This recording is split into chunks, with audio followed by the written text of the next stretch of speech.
తండ్రి కుమార పరిశుద్ధాత్మకు మహిమ కలుగునుగాక. ఈనాటి జీవవాక్యం. దేవుడు మనస్సు మార్చుకొని జాలి చెంది తన ఉగ్రకోపమును ఉపసంహరించుకొనును. యోనా గ్రంథము 3వ అధ్యాయము 9వ వచనము.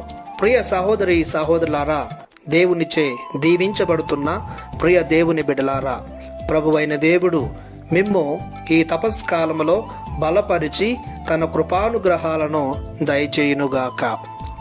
ఈ వాక్యము నినేవే పౌరులు తాము చేసిన దోషాలకు గాను పశ్చాత్తాపపడుతూ ప్రభుని కరుణను స్మరించుకుంటూ తమ ఆశాభావాన్ని వ్యక్తపరుస్తున్నారు. పరిశుద్ధ గ్రంథం ప్రకారం ప్రభువు కరుణామయుడు, సులభముగా కోపపడువాడు కాదు, అనంత ప్రేమతో ఆదరించువాడు. పేతుడి 2వ పత్రిక 3వ అధ్యాయము 9వ వచనం ప్రకారం ప్రభువు ఎంతో ఓపికగా ఉంటాడు.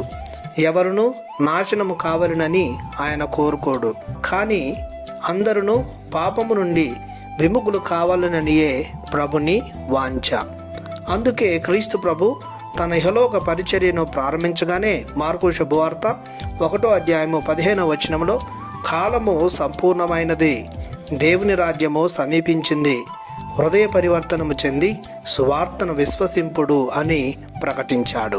ప్రభుని సువార్తను లేదా వాక్కును ఆలకించి ప్రతి ఒక్కరూ చెడును వీడి మంచిని హత్తుకోవాలని, దేవుని ఆశ్రయించాలని కాంక్షిస్తూ ఉన్నాడు. యోనాను పంపించి దేవుడు నినేవే ప్రజలకు తన వాక్కును తెలియజేయగానే వారందరూ ఏక మనస్కులై గోనె ధరించి బూడిద పూసుకొని ఉపవాసం ఆచరించారు.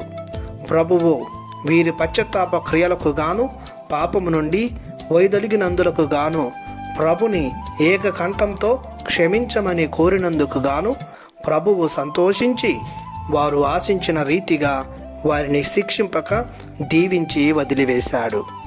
కావున బలహీనులముగా ఇహలోక యాత్రను కొనసాగిస్తున్న మనమును మన దోషాలను గూర్చి పశ్చాత్తాపడుతూ ప్రభుని క్షమాపణను కోరుకుందాం. ప్రార్థించుదము. మా రక్షకుడు అయిన దేవా, మీ బంగారు పాదములకు వందనాలు చెల్లిస్తున్నాము.